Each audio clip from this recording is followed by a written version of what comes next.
Hey! Salut les copains! Lui c'est Jolie, moi c'est Laura. Je l'ai aménagé toute seule en 2020 et depuis on voyage ensemble. N'hésitez pas à mettre un petit pouce bleu et à vous abonner à ma chaîne, comme ça je vous amène avec moi dans mes aventures. On y va?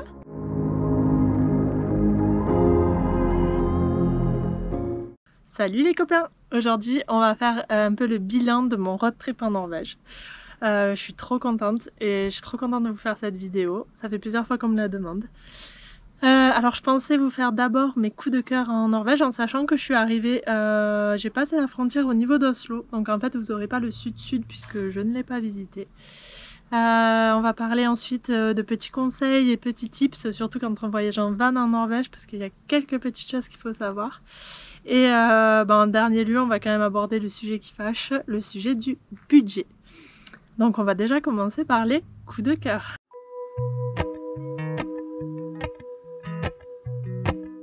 Donc clairement, je vais vous montrer plein de belles images. J'ai adoré la Norvège, j'ai adoré les paysages, c'est vraiment fou.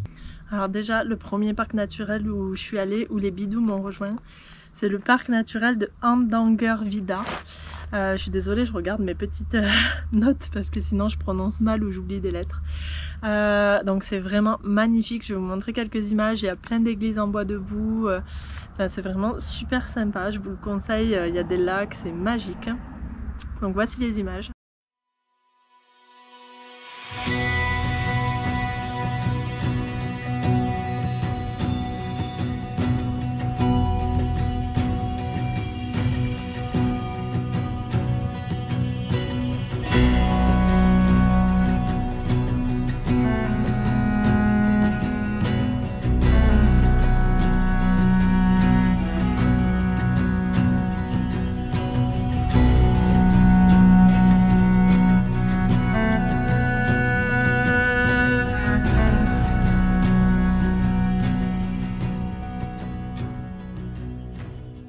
En second lieu, je suis allée au parc du Jotunheim. Vraiment c'est pareil, c'est ouf, c'est plein de montagnes, les sommets sont plus hauts, il y a beaucoup de sommets enneigés, il y a quelques glaciers, ça vaut vraiment le coup. Je vais vous montrer quelques images aussi, c'est juste oufissime, c'est maintenant.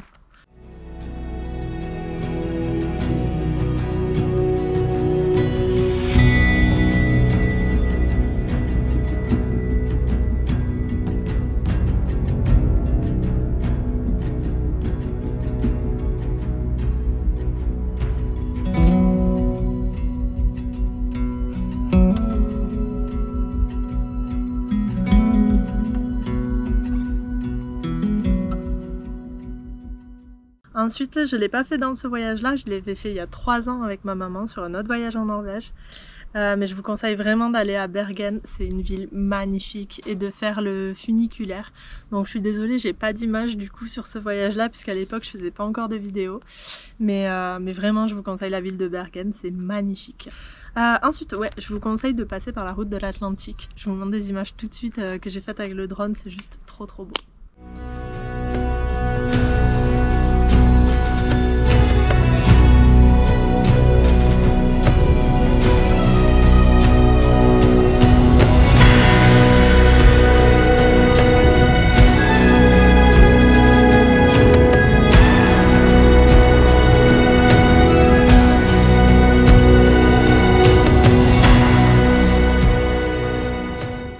Un autre petit truc que je vous conseille et que j'ai pas vu souvent, c'est d'aller à Innerdalen.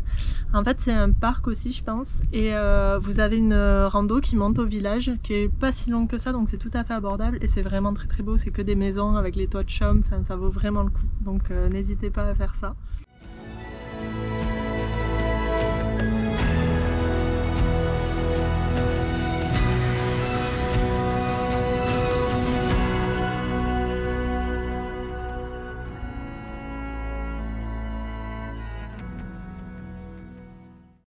Et on va finir pour le sud avec la ville de Trondheim. Je vous conseille vraiment cette ville aussi, super agréable. Il y a pas mal de choses à voir et c'est vraiment à faire, c'est super sympa.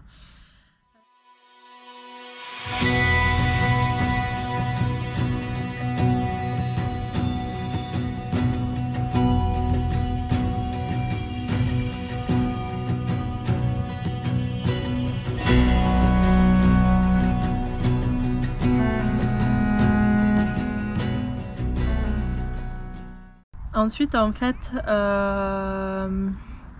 pour moi, de Trondheim jusqu'à Bodo, en gros, il n'y a pas grand chose. Il y a des parcs naturels, il y a vraiment des belles choses à voir, il y en a partout de toute façon, mais si à un moment donné vous avez besoin de gagner du temps, je pense que c'est clairement à cet endroit-là.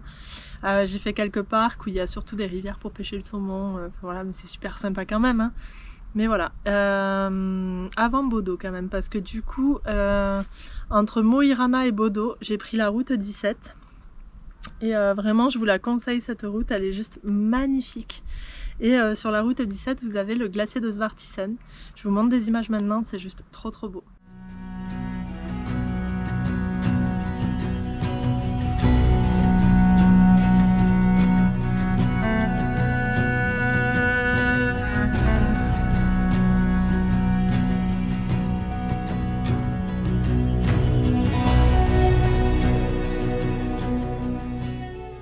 Après pour moi à Bodo, il n'y avait rien de fifou, franchement j'ai pris le ferry juste et je suis allée sur l'île de Varøy, méga coup de cœur. Je pense sincèrement que c'est mon plus gros coup de cœur de tout le voyage.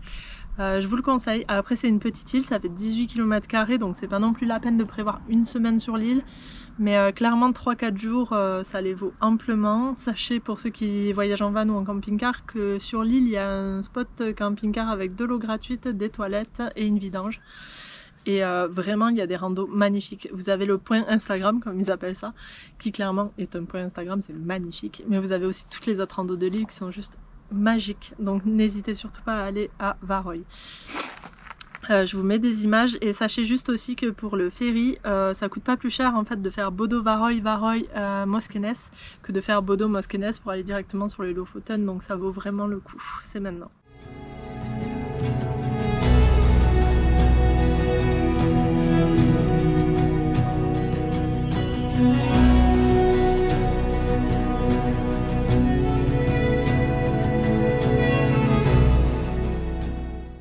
Ensuite, bah pareil, les Lofoten, bien sûr, évidemment que c'est magique.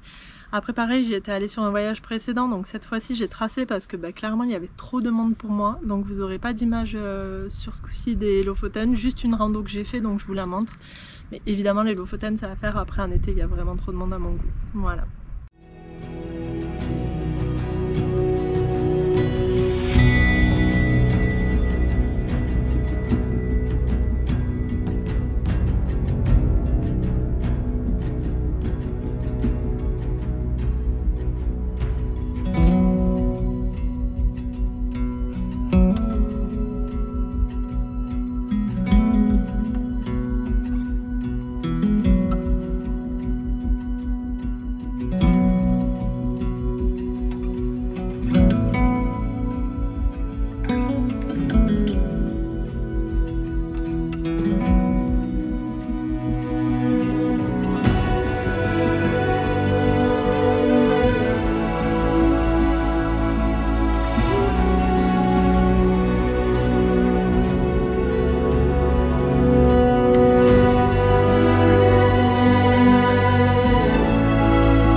Ensuite, je vous conseille bien évidemment de vous arrêter à Tromsø. C'était magnifique. Et juste de faire...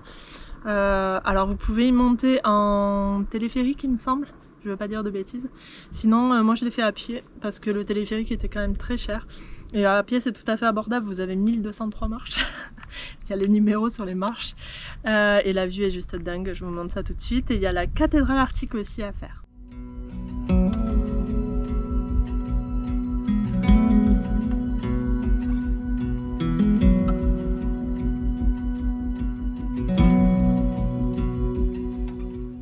Ensuite dans mes coups de cœur, et c'est pareil, ça fait partie de mes plus gros coups de cœur je pense, vous avez les Alpes de Lingen où j'ai fait que 2 randonnées malheureusement parce que le temps n'était pas avec moi. Mais rien que ces 2 randonnées là, ça m'a donné un aperçu dingue. C'est le Bluevatnet, le lac bleu, et vous allez voir c'est waouh. Et on a fait un glacier aussi, je vous montre tout ça et ouais, ça fait partie de mes gros coups de cœur, en Norvège.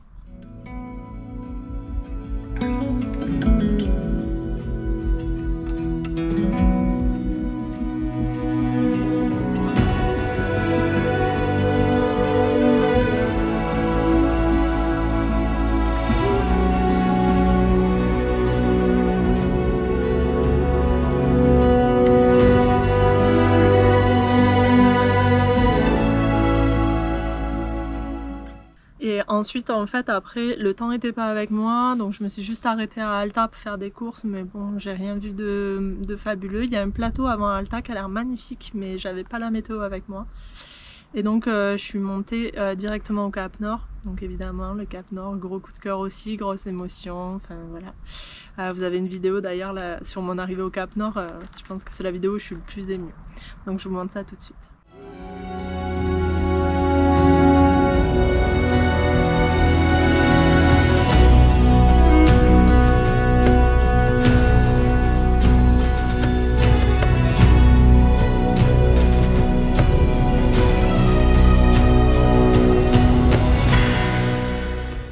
Donc en gros, voilà pour les coups de cœur, les vrais gros coups de cœur que j'ai eu en Norvège. Je vous dis pas tout ce que j'ai fait et tout ce qui m'a plu parce que sinon la vidéo va durer genre 2h30 clairement.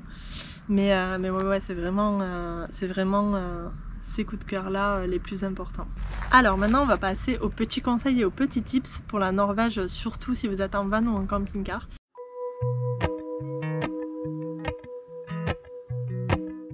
Parce qu'il y a 2-3 trucs qu'il faut savoir. Clairement, il n'y a pas de laverie en Norvège déjà. Donc c'est pas évident pour laver son linge. Vous avez très peu de wifi aussi. Donc voilà, je vais vous donner tous mes petits tips. Alors, je vais préciser quelque chose d'entrée. Je ne suis pas sponsorisée par Esso. Mais clairement, les stations-service Esso en Norvège, c'est une mine d'or. C'est vraiment une mine d'or. Il n'y a pas que dans les Esso, mais dans toutes les Esso déjà il y a du wifi, ce qui n'est pas le cas de toutes les stations-service et ce qui est loin d'être le cas des cafés et des restaurants. Il y en a quasiment nulle part du wifi. Et dans toutes les stations Esso en plus il est bien le wifi, enfin je veux dire vous pouvez télécharger des films sur Netflix, enfin, ça marche quoi. Donc déjà station-service Esso pour le wifi c'est super. Ensuite, dans la plupart des stations-service Esso, vous trouvez une douche et vous trouvez souvent machine à laver et sèche-linge. Et il faut savoir que c'est hyper abordable. Je pense que la première fois j'ai payé 9 €, donc 3 € la douche, 3 € la machine à laver, 3 € le sèche-linge et que j'ai dû passer à peu près 4 heures à faire sécher mes fringues et ils m'ont pas fait payer plus, donc super. Une fois j'ai payé 8 €, enfin voilà, c'est dans ces ordres de prix là. Si vous voulez un petit conseil, c'est des sèche-linges de maison qui sont clairement pas souvent nettoyés et la première fois j'ai trop galéré à sécher mes affaires. Donc n'hésitez pas à ouvrir le bac à eau, le vider et à nettoyer le filtre, ça séchera toujours un peu plus vite quoi, parce que mais clairement il faut quand même prévoir l'après-midi, surtout si vous avez pas mal de linge. Voilà, c'est pour ça la douche peut être sympa, c'est quand même pas mal et le fait d'avoir du wifi, voilà, vous téléchargez vos films, vous faites vos petits trucs pendant ce temps, c'est quand même pas mal. Donc ça c'est la bonne chose à savoir. Ensuite on va parler de l'essence parce que alors ça m'a vraiment espanté comme on dit chez moi. En fait les prix de l'essence varient énormément. Et déjà le week-end c'est beaucoup plus cher, donc essayez d'éviter de mettre l'essence le week-end. J'ai vraiment eu une mauvaise surprise, je sais plus où j'allais, je suis passée le vendredi, l'essence était à 1,50 €. Je me suis dit c'est bon, je peux tenir encore, et le dimanche quand je suis repassée en voulant mettre l'essence, elle était à 1,80 €.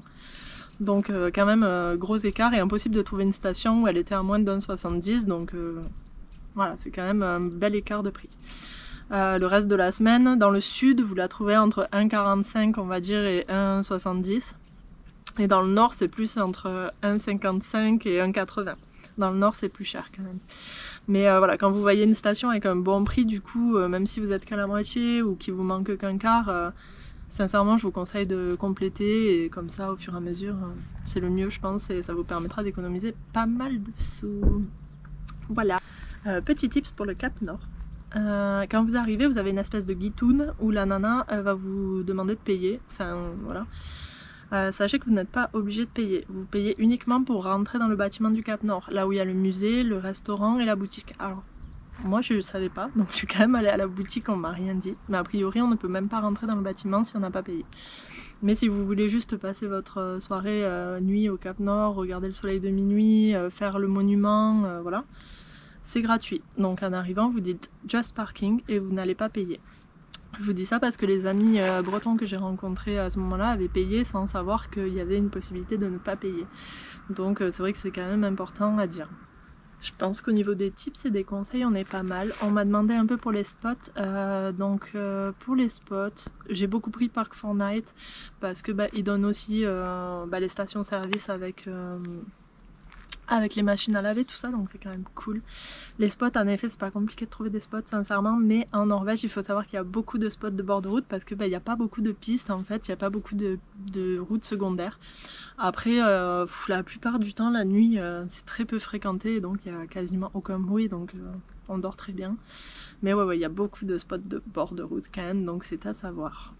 Donc, et dernière chose, on m'a demandé aussi pour l'eau et les vidanges, ça se trouve hyper facilement en Norvège. Vous avez tout sur Park4Night aussi, franchement, pareil, je suis pas sponsorisée, mais c'est quand même pas mal comme appli. Et en Norvège, vous en avez partout, vous suivez juste les panneaux, il y a un petit camping-car qui vidange là, et vous trouvez en général des petites cabanes super jolies avec la vidange des toilettes et un tuyau d'eau avec de l'eau potable la plupart du temps. Donc vraiment pour ça, et c'est gratuit partout, donc vraiment pour ça c'est top. Et souvent dans les stations-service aussi vous avez de l'eau, donc vraiment pour ça aucun souci de ce côté-là, aucune inquiétude à avoir. Donc voilà, je pense qu'on a à peu près fait le tour des conseils et des tips de la Norvège. Si vous avez des questions, vous n'hésitez pas à me les poser en commentaire, il n'y a aucun problème, je vous répondrai bien évidemment. Alors maintenant je vais avoir besoin de mon petit pense-bête parce qu'on va passer au budget.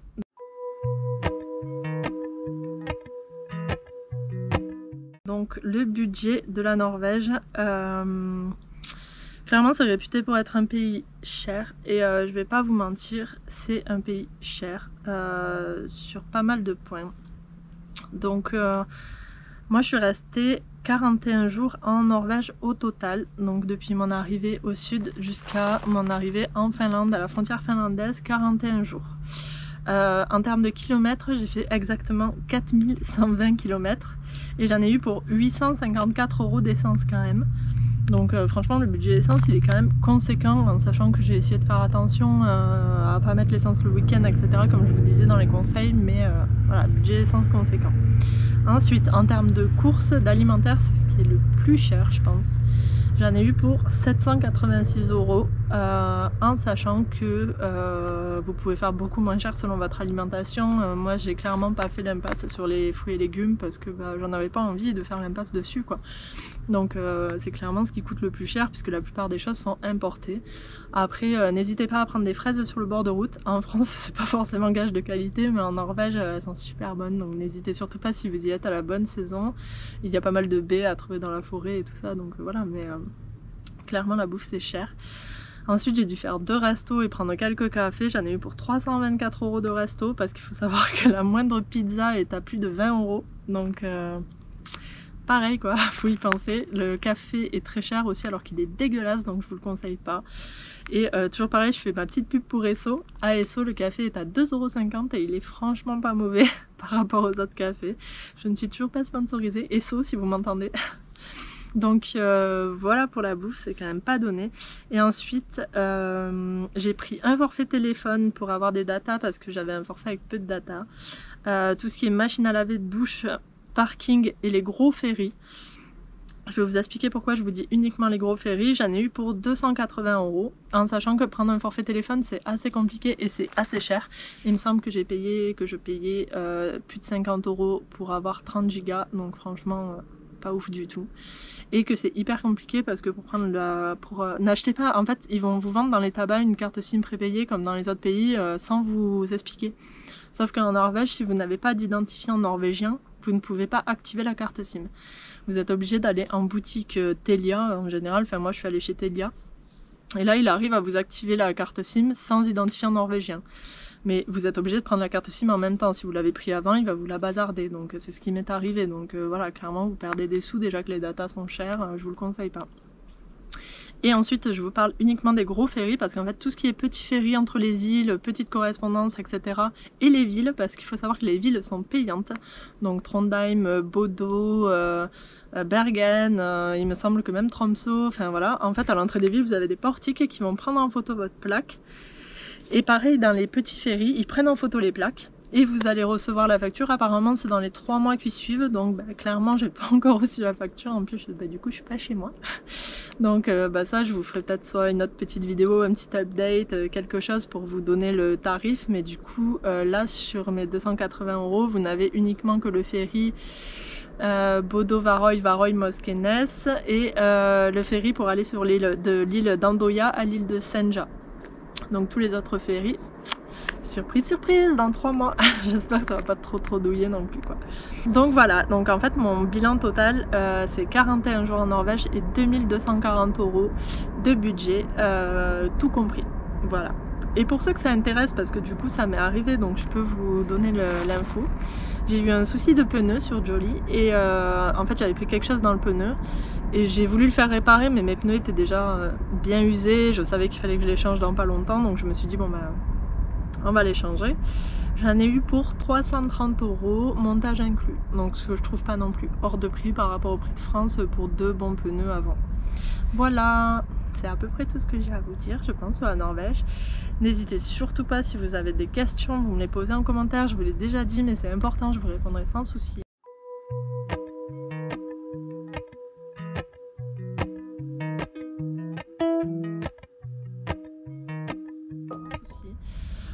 Mon bilan personnel par contre de la Norvège est sentimental. Alors, c'est un peu plus délicat. J'ai adoré le pays, vraiment, enfin les paysages. C'est incroyable, c'est grandiose, vous avez des montagnes partout. Même en août et en juillet, il y a de la neige, enfin c'est juste fou. Niveau rando, bah, bien sûr, c'est le paradis, on va pas se mentir. Hein. Moi qui adore ça, c'était génial. Mais parce qu'il y a des mais, les routes sont pourries, mais alors pourries. Le van a souffert franchement, je pense. En Estonie, là je vais essayer de le faire réviser parce que je pense qu'il a pris cher quand même. Les routes sont vraiment exécrables. Les gens sont pas hyper sympas. J'avais pas eu le même ressenti quand j'étais venue en octobre, mais là en été, t'as vraiment l'impression de les saouler quoi. Quand t'arrives et que même si tu fais l'effort de dire quelques mots en norvégien et qu'après tu leur dis English please et que t'as vraiment l'impression de les saouler. Après je fais pas de généralité, il y en a eu qui ont été adorables et heureusement, mais la plupart c'est vrai que t'as quand même l'impression de bien les saouler. Donc ça c'est un peu relou à force. Bon après ils sont pas connus pour être très chaleureux non plus, mais bon, il y a un juste milieu quoi. Là bon c'était un peu dur pour moi en étant seule, en sachant qu'en plus c'est une année où il n'y avait pas beaucoup d'étrangers, j'ai pas rencontré grand monde et au niveau contact avec les Norvégiens ouais, c'était vraiment pas ouf franchement. Donc il n'y a que sur Varoy où j'ai vraiment eu de super contacts, mais c'est une toute petite île. Voilà, donc j'avoue qu'à la fin j'ai quand même un peu saturé, entre le fait d'avoir l'impression parfois d'être un peu une vache à lait parce que ben, le moindre parking est hors de prix, tu rentres dans une ville tu payes, enfin, tout est quand même assez cher. Au bout d'un moment, voilà, j'étais quand même contente de passer en Finlande, je reconnais, même si j'ai vraiment adoré ce pays au niveau paysage, il y a un moment où j'ai un peu saturé sur la Norvège. Donc voilà pour mon ressenti à moi. Après c'est totalement personnel et voilà, clairement je pense que tout le monde peut avoir des ressentis différents, ça dépend où on va, sur qui on tombe, à quelle période, parce que je vous dis qu'en octobre j'ai vraiment pas ressenti la même chose, donc voilà. Après, dernière chose, le fait d'être une fille seule en van en Norvège, juste le paradis quoi, aucune insécurité. Je me suis jamais sentie aussi en sécurité de ma vie que dans les pays scandinaves quoi, que ce soit Suède, Norvège ou Finlande, je me régale à ce niveau là. Donc n'hésitez surtout pas, même si dans les autres pays c'est pareil à mon avis, il faut pas hésiter, même si voilà, il peut arriver n'importe quoi, n'importe où. Voilà pour cette petite vidéo de bilan de Norvège, j'espère que ça vous aura plu et que c'était assez clair et surtout que j'ai rien oublié parce que je suis un petit poisson rouge, comme tout le monde le sait. Et encore j'ai pas fait l'apéro. Hein. Donc n'hésitez surtout pas à me poser vos questions, n'hésitez pas à mettre un petit pouce bleu si ça vous a plu et à vous abonner à ma chaîne, ça m'aide beaucoup et ça m'encourage en plus. Et puis voilà, d'être seule et d'avoir vos petits commentaires, pouces et abonnements, c'est juste trop bien. Donc je vous fais plein de bisous et je vous dis à vendredi 18 h pour la prochaine vidéo sur la Finlande. Bisous les amis!